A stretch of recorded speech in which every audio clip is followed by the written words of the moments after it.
We're all familiar with Rainbow Six Siege as it's been a leader in the 5v5 shooter space for over a decade now. However, we've got a newcomer that's looking to bring a grittier, more gun-based experience to the 5v5 genre we've come to know.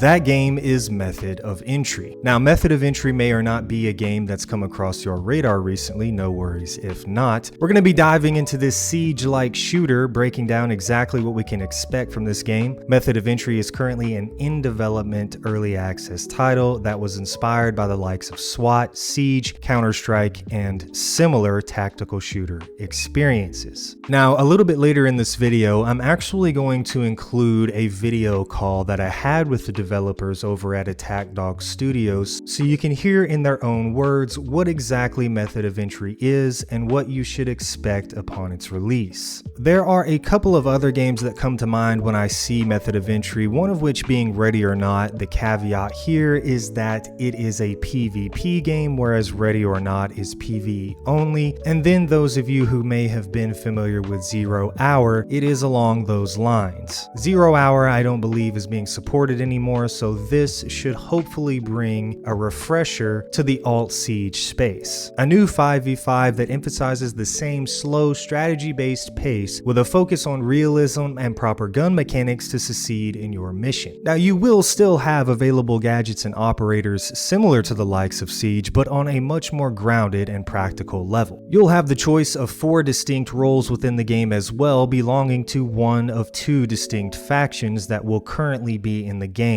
The first of which is the BTG, or the Black Talon group, and the second is a group simply known as Collapse. There isn't much known about this organization. These roles will include a rifleman, a pointman, a marksman, and a tactician, all of which will have their own weapons to unlock as well as tactical and lethal utilities. Each of these roles has been designed with overall team composition in mind to emphasize strategy and teamwork as you make your entry. The game, of course, will continue to be updated. New operators, new gadgets, new guns, new everything will be added as the game progresses into future updates. Now, as expected with most 5v5s, the core game modes in the beginning are going to be that of a bomb defusal and/or the potential for a hostage rescue situation. The defenders, of course, will start by deciding how to tactically defend their own base, while the attackers plan for their entry on the opposite side. Now, a slight caveat that Method of Entry has decided to include is a mechanic known as Lights Out. Lights Out is where one takes a fatal headshot and is met with a black screen and no in-game audio. Something to the likes of Tarkov maybe, when you're dead and it's just instantly over. The idea here is to create an immersive in-game death where all communications with your team is cut off, rendering you truly useless. It'll be interesting to see how this particular mechanic is balanced and tweaked over time, considering that if you died fairly early on in the match and you were only left with a dead silent black screen with no way to communicate with your team, that could get maybe a little tedious to have to deal with and pull the player out of the game. So we'll see how they adjust for that. For me personally, Method of Entry is an alt solution to Siege-like games where Siege has an abundance of operators, 50 at this particular point in time,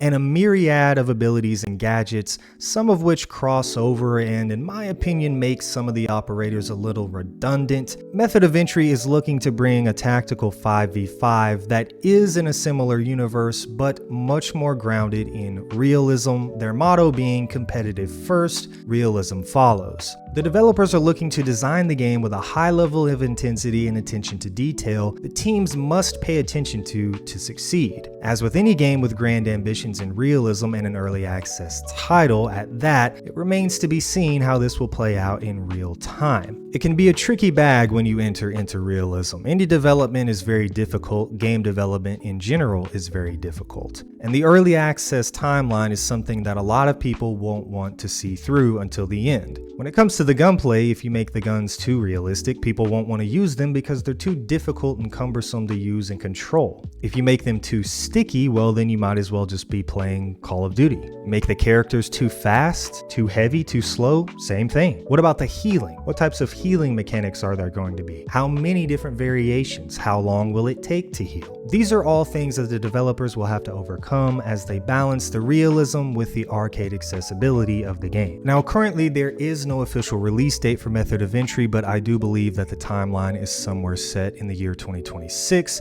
Devs are looking to launch into early access, so you can make sure and wishlist it on Steam if this is something that you would be interested in. If they can carefully craft it, it could be a solid contender in the Siege world. Again, something like Ready or Not with the PvP instead of being exclusively PvE. Now to wrap up my thoughts and overview of the game before we get into the video call with the developers themselves, I did just recently publish a video about managing our expectations when it comes to games like this that release, as well as games that have already released that are still works in progress. It's great to see something that I think that I could get behind, that I would enjoy. I like Siege, but it is a little overbearing to have so many different operators to choose from. A lot of them, again, they do mostly the same things. There's to each their own, but it would be nice to have something in that world that's a little bit more grounded. Hopefully it's a little bit more successful than 0 Hour's attempt was, but again remains to be seen, which is why we have to manage our expectations. We give these guys a shot, we keep up with their progress, we give good community feedback. It's all about what we get and what we have when we actually put our hands on it. Until then, it's all up in the air for Method of Entry, and it will be a slow burn. Indie development, especially early access indie development with small teams, always is. But the beauty of that kind of thing is a lot of the time, you'll have a hidden gem that you may not have otherwise ever got. So, ladies and gentlemen, a lot of the questions that I'll be asking in this video are there on their Discord frequently asked questions chat. However, I wanted you to get a sense of where the developers were coming from in their own words by being able to hear them and see them for yourself. So to wrap up the end of this video, please enjoy the developer call about Method of Entry. Well, I'll jump right into it, guys. I don't have a ton. I didn't plan on making this like some sort of hour or 2 hour long, podcast type deal. But for those who, may not be familiar with the game or aren't in the Discord, I know you've got some FAQs in there that'll probably be pretty similar to what I'll ask you here. But I figured it'd be cool to just include, your voice and your thoughts in the video itself. All right. Fire away. Sweet. I guess just to start at the beginning, with what Method of Entry is, what was, your inspiration for Method of Entry? What led you to the 5v5 tactical shooter genre? It's a competitive space, kind of tough to gain ground in. So what is it that you're hoping that the birth of Method of Entry provides? That's a really complicated question, depending on who you ask. I think there's a different answer. I mean, for me, at least, it's like games I grew up playing, games that we came together as a friend group being involved in. What we're hoping it does is kind of breathe some life back into, not that the tactical shooter space needs like life breathed back into it. I mean, there's obviously big titles like CSGO and Siege and stuff that are doing very well. But one thing that we always thought was kind of lacking is that, as those games have progressed, they've gotten farther and farther away from kind of like what the original vibe felt like the boots on the ground and the things based in like real combat situations without superhuman abilities and kill streaks and omni movement and all that craziness.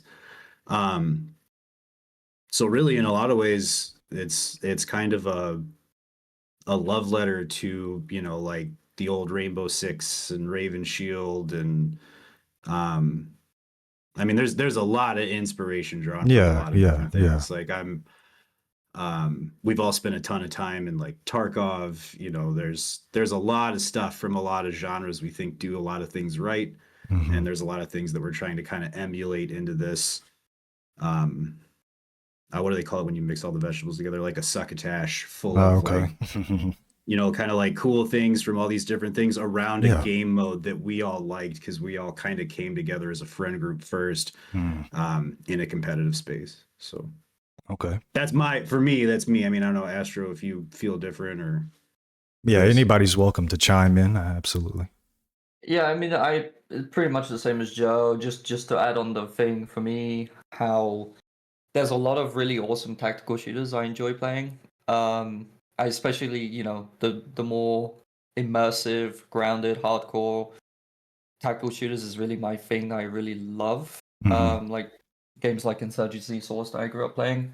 But in the last, I don't know, like definitely in the last 5 years, let alone decade, they've really gone full PvE. Mm. And I understand like there's a lot of reasons for that. But like I'm a PvP player, always have been, always will be. Mhm. And there's a lot of really awesome tactical shooters, but there's very few good PvP tactical shooters. And I think that's where I'd like to see a resurgence, and that's where I'm hoping Method of Entry will fill that gap for the people who both love that hardcore tactical shooter experience and for the people who also love PvP. Yeah, that's awesome. A couple of things that you guys had just said there sort of segues right into my next question pretty well.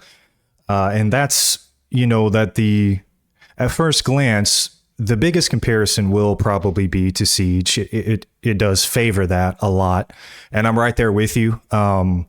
I loved playing Siege early on. Now, when it's, 50, 55 operators, 100 different gadgets and abilities, it's almost a little overwhelming. I still think the game is great, but it definitely did kind of stray off down its own little path.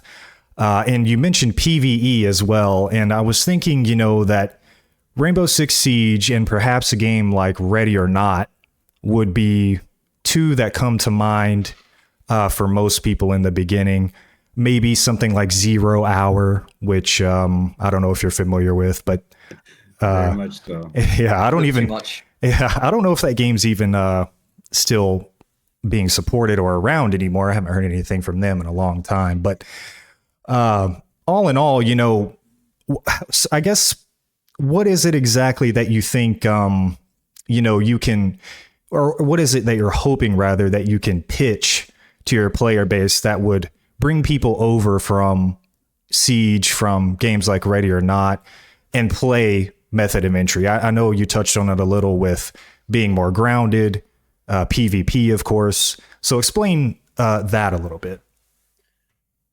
Yeah, I mean, I think you kind of laid the groundwork for that in the setup to the question, is that like you take some of the facets from a title like Siege. Like you've got the competitive round structure, you've got um the competitive map building that goes into it to make maps like dynamic and fun to play. But that game, recoil patterns are very they're almost like CS:GO, like they don't feel intrinsically real. Movement is leans more towards, I would argue, like the arcadey side of things. I mean, obviously Mm-hmm. you're not jumping and 180 no scoping, and it's not like COD movement or anything like that. But Right. so if you take like kind of the core experience of a game like that, that like I said, we all kind of came up enjoying and playing, because I was a day one Siege guy too, like Mm-hmm. back on Xbox. Like Yeah. I was really drawn to that title at the beginning. But then you take like the grittiness and the realism of a Ready or Not. You take the more realistic movement, the character feels weighty. You take um, you know, more realistic gunplay. You take bullet trajectories that have some randomization thrown into them, so it's not like a spray pattern that you can learn. It's more realistic in that way. Mm-hmm. You take a lot of flavors for that, and then like I said before, it's grabbing some flavors from other titles that we like too, and trying to like kind of wrap all of that around the core experience of like a 5v5 bomb defusal. So Right. our hope is that it feels kind of familiar but still interesting to people that come from Siege, and Yeah. two people that are coming from Ready or Not, and two people that are coming from CS:GO and Tarkov and 0 Hour, and all those other titles. Like, those games all in their own way do certain things really, really well. There's also things that, like, as people who have played every one of those titles, feel like, man, it'd be cool if it had this, and like that's kind of what Method of Entry is trying to be, is like the culmination of like all the, man, it would be cool if, Right. insert, feature or whatever here. That's kind of what my original vision for the game was. Gotcha. Yeah, my favorite thing about Method of Entry is the return to form, simplicity, and reliance on core fundamental values that make up a good shooter, with the movement, gunplay, and utilities, and that's all you need. Like, it's the way I like to look at it is like that kind of core, strong foundation of a CS, but put in a modern day, aiming down sights kind of package. Yeah, just to Gotcha. clarify, like, that's not like a criticism of those other titles at all. Like, huge fans of a lot of them. It's, like I said before, in a lot of ways, it's kind of like a love letter written by players of the genre, Yeah. as like a sort of a culminative experience of the whole thing. Right, right. That's got me thinking, you guys are, in this space and in this time, and this may be a little bit of a, a philosophical path to take. It's more opinion based, I guess, but, there's a whole lot of chatter, about, AAA games and the AAA industry. And it's just become, I don't want to say like infected, but there's a lot of different things that have affected the outcome of a lot of AAA titles, whether it's $400 million bloated budgets that, the studio then has to make 200 million back on just to break even. They close down. We see it all the time. And pair that with the fact that a lot of these games come out, and they don't really receive the type of, response that maybe these big AAA guys are hoping for. So we're almost in like this renaissance period, I feel, where indie development and small passionate teams like you guys, even though, you face your own obstacles, of course, are having like a revitalization moment in gaming. So as far as Method of Entry or just gaming and AAA gaming in general, how do you see Method of Entry's place in relation to what's going on with AAA titles and why maybe they're not working anymore, or people just aren't responding to them the way that they used to, whether it's what they provide, what they don't provide, the political influence, which, of course, you don't have to dive into deeply. It's a myriad of different things. But is that part of what gave you sort of the drive to take on the mountain that is indie game development? I mean, I don't know if that specifically was the drive. We, with the exception of Chris here, who's our lead developer, we all used to play games competitively, and we used to be kind of involved with a certain title. I won't mention it specifically, but we were private testers for it. The developer kind of started to favor the PvE side of things over the PvP side of things. So we kind of went looking for other avenues, other titles to play. Enter the title that Chris was currently working on. When we encountered him, we kind of started trying to help out in that space. That project didn't really have legs under it either. So the conversation, more than anything, kind of came out of boredom. And saying like, fuck it, man, how hard could this be? And, Right. we talked about that in our own thing, like obviously really hard. And Chris has like done the lion's share of like putting this thing on his shoulders and really bringing it to bear.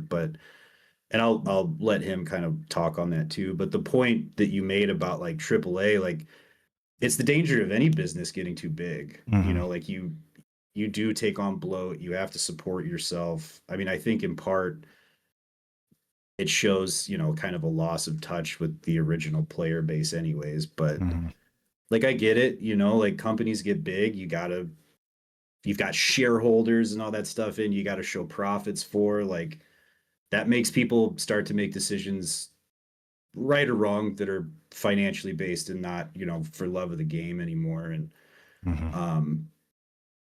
you know, don't get me wrong, like I'd love for us to be in a position where we could say no to offers like that. Yeah. And maybe someday we will be, but yeah, you know, I don't think it's anything that doesn't happen in every other industry, and anything that gets too big is, you know, the decisions start to be about money or anything else. Yeah. But I mean, Chris probably is the best one to answer. He's got the most dev experience. I just want to say a quick note on that AAA and indie thing. Is like, to me, the main difference is AAA's main goal is to make money. Yeah. And indie's main goal is to make a good game that people enjoy. And Absolutely. you see that now more than ever. And that, I think, is the biggest failing point of AAA's, is that they forget about who they're making the game for. And they just try to make as much money as possible. All they see is wallets. They don't see the people. Yeah. And That's well said. we are trying to make a game that's fun, that people enjoy, for players like ourselves. That's the main priority, is just to make a good game, as good as we can. Absolutely. Well, doing those same points, and I apologize for my voice. I've been sick this week, so no worries. But I think the biggest sentiment, and we've said this amongst ourselves, and I think we even said it in our video, kind of by gamers for gamers. Yeah, it's the idea of taking people who love a particular type of game and a genre, and sort of want to put our money where our mouth is. If somebody's not going to make the game that we want to play, we're going to have a go at trying to do it ourselves. Good, bad, or indifferent. We're at least going to try. Absolutely. Yeah. Now that you've, you know, dipped your toes in, or I guess rather probably dove all in, you guys have probably been in it for a while now. How has it changed the way that you see, I know roadmap is kind of a cliched industry term, but I know you don't have a hard release date yet that I'm aware of, but has it sort of altered the way that you see the roadmap for the game being laid out, and what your big milestones are and where those might fall, and, you know, how you may address that and approach that with the player base? Oh yeah. I mean, that's really two questions in one. The first one is absolutely. I mean, at the end of the day, it's software development. So like, you have to be agile. Things change. You know, you implement feature X and it breaks feature Y, and then you have to go back and redo all that. As far as like putting stuff out to the community, like one of the big things that we kind of built this company on was about making sure that community was always aware and involved in any situation, because I mean, we've been on the other side of that, like EA titles that release and then, you know, they grab some cash and run and you never hear anything. You know, we've been burned by that too. Yeah. You know, we did like a dev video that we kind of went into this a little bit too. Like we're not just kind of hopeful to make like a great game. I mean, we do want to do that, obviously, but like kind of as a studio, like we want to, in a way, like kind of do right by players in a lot of ways. Like EA is a huge thing. Like that's a great tool for developers to get something out there to people, and it's been so abused that it rightly so has left like a bad taste in people's mouth. Yeah. So like we say it on the Discord, we put out consistent updates talking about timing. You know, we do have a philosophy of like under promise and over deliver. Like we want to make sure the community knows what's coming, at the very least, like kind of our worst case scenario. And then when we have stuff ready, we can kind of dump that out there too and be like, hey, we have this ready for you guys, and we have this ready for you guys. Yeah. And yeah, we don't have hard times yet. We're pretty sure we're going to have something for the public to check out here in the not too distant future. But again, I don't want to Yeah, I've learned from seeing I everything else. understand. You don't want to put, you know, Yeah. you don't want to say June 10th because then June 11th happens and it's not out and everybody's mad at you. So, Exactly. but yeah, it's Yeah. you know, it's writing software, man. Right. Shit happens, and Yeah. Chris is so good about, you know, we'll be sitting in a chat and I'll be like, man, it'd be cool if we could do this, and you know, Mhm. trying to figure out how to shoehorn stuff in. But Right. yeah, I mean, what do you think, Chris? Like, how's it changed your view? Writing software it's a labor of pain. Mhm. Because it's one of those things where you have to literally make something out of nothing. Mhm. There are different tools, and I love the fact that we're working with an engine that allows us to hit the ground running when it comes to certain things, because there's so much groundwork that's already been laid. Yeah. We're on the Unreal Engine is on their 5th revision. I mean, it's been around for a really long time, so we're not starting completely from scratch. Mhm.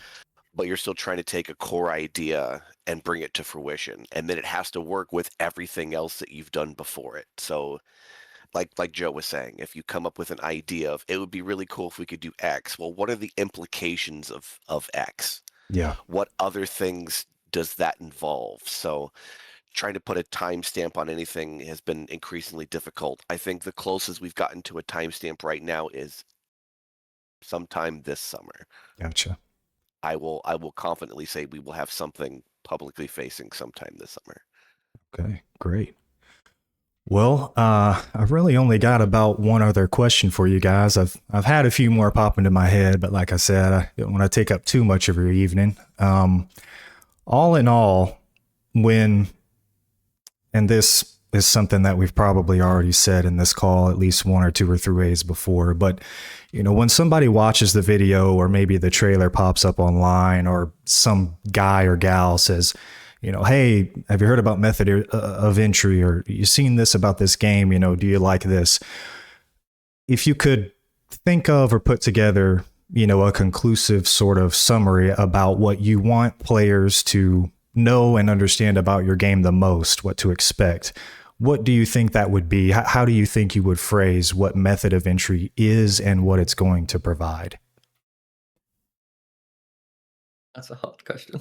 That's a good question. Yeah, Yeah. I mean, it's I mean, it's really cool to see comments show up on videos and say like, oh, this looks like Siege, like old Siege, and all that stuff. Like, we really do. We read that stuff, and like, it's an Mhm. honor to even have that be a sentence that's written about what we're doing. So, Right.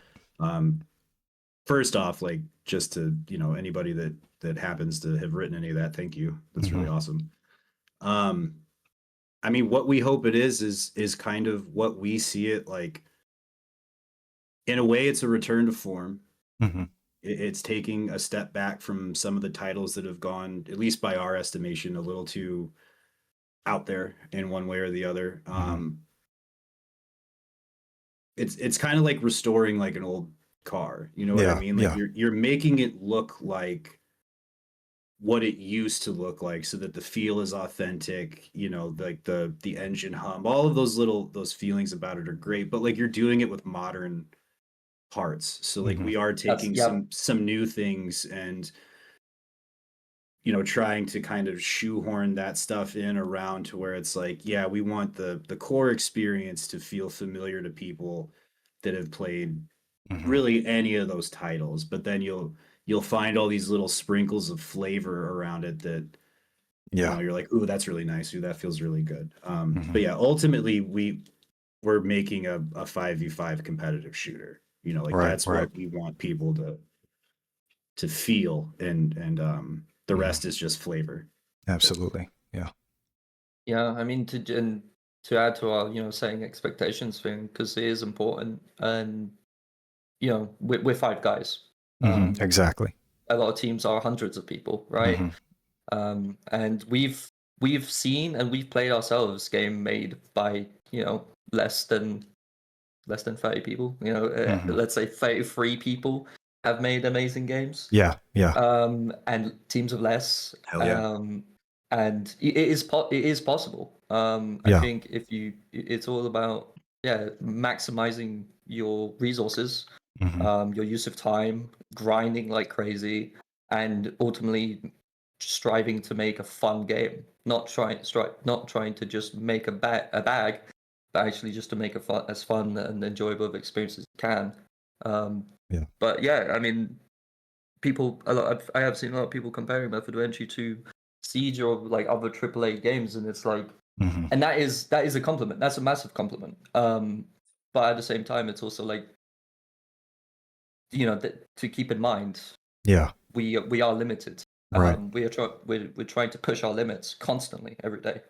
It's as cool as it is scary. Yeah, For yeah, sure. I could imagine. One last little caveat that just popped into my mind, and then I'll let you guys go.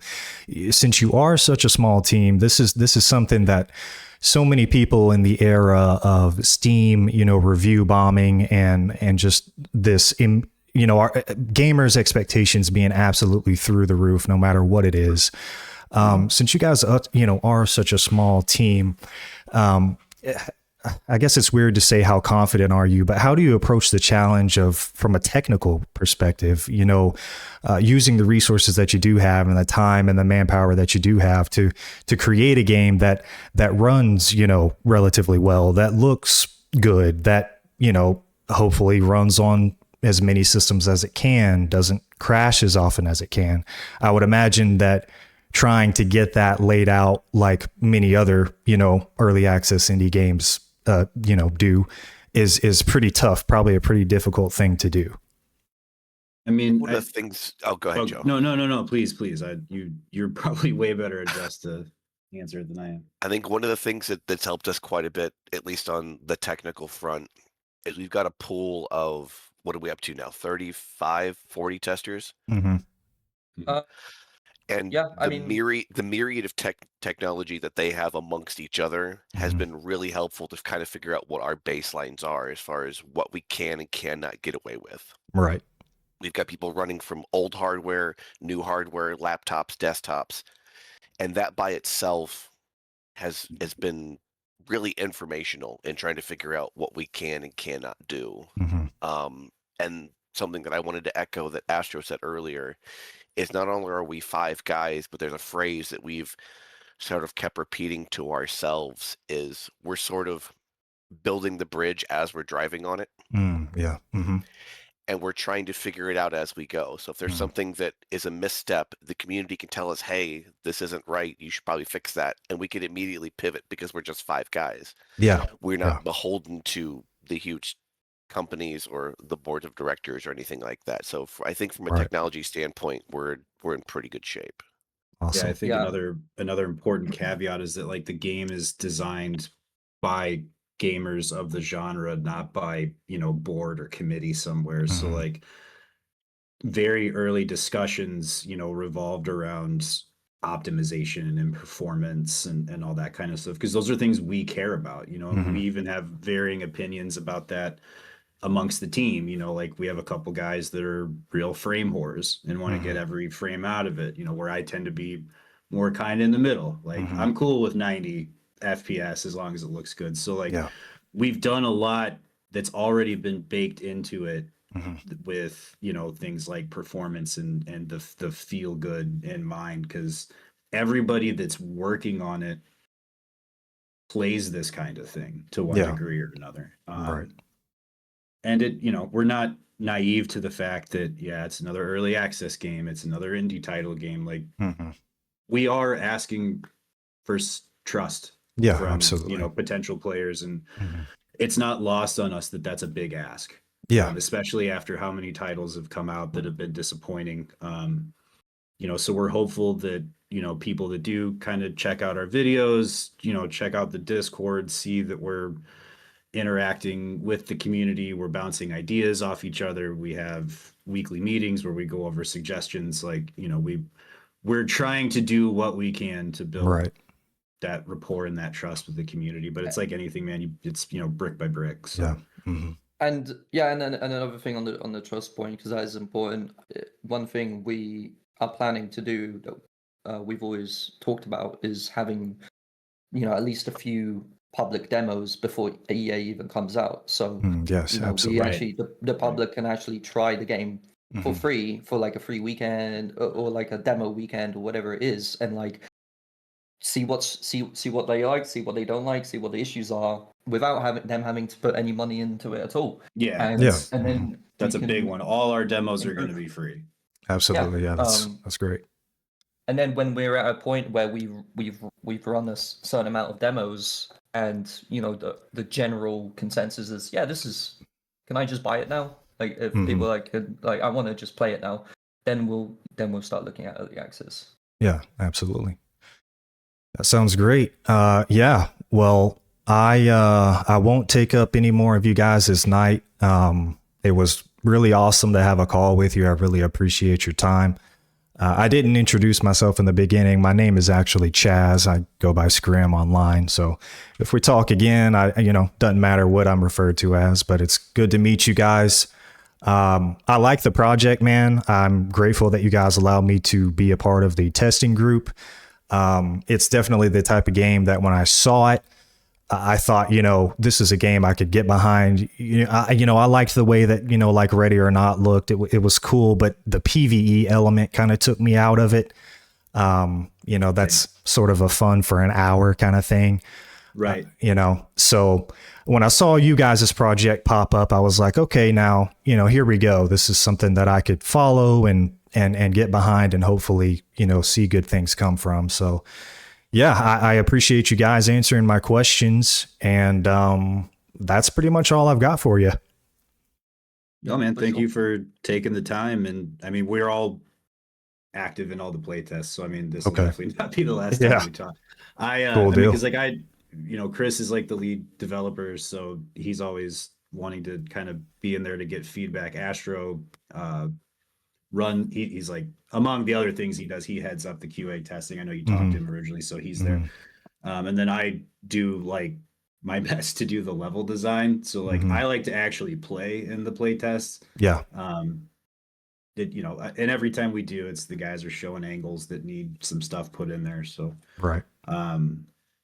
Yeah, we'll definitely, it won't be the last time we chalk it up about. Yeah, heck yeah. I think that, what is it, April the 3rd is the next one you guys are doing? That's next Friday? Yeah. Yeah. Okay. Yeah, well, I mean, I think you guys are, you started in 2023, but I mean, I don't think there's really ever been, a better time for it, man. The temperature of the water has definitely begun to shift, away from a lot of these massive, global IP, type projects that everybody knows and is familiar with. So I think the indie space, man, is doing well, and projects like yours, I think, provide something that, like, what we've talked about, you just may not get, and kind of like a return to form kind of thing. So I think it's cool, man. I think it's pretty cool. Yeah, absolutely. So good on you guys, and congrats on all the progress you've made thus far, for sure. Thanks. Yeah, absolutely.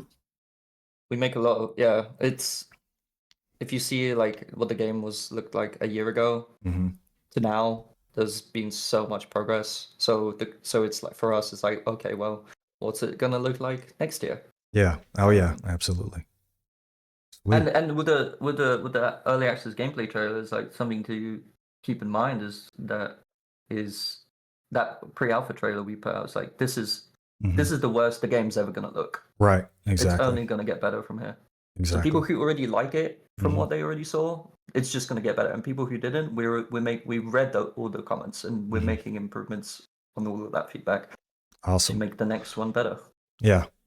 Yeah. Well, don't let the nasty ones get you down, man. I know you probably get it just as bad as, I mean, what we do isn't the same. You guys have it way harder than I do. But if I let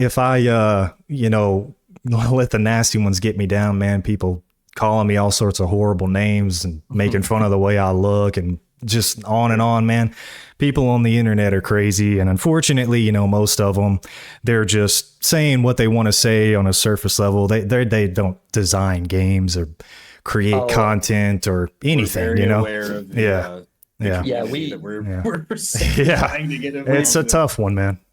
we've grown up in COD lobbies. Like I've Yeah. heard some absolute vile shit, and Yeah. and like the stuff I've seen, like even the negative comments I've seen for our game, like that shit it's so tame compared to what it could be. Yeah. Like I'm like, yeah, it doesn't even faze me anymore. I was really, really nervous when that video went out, because I was like, Yeah. man, the comment, and then like watching the comments roll in, and it's like, oh, Yeah.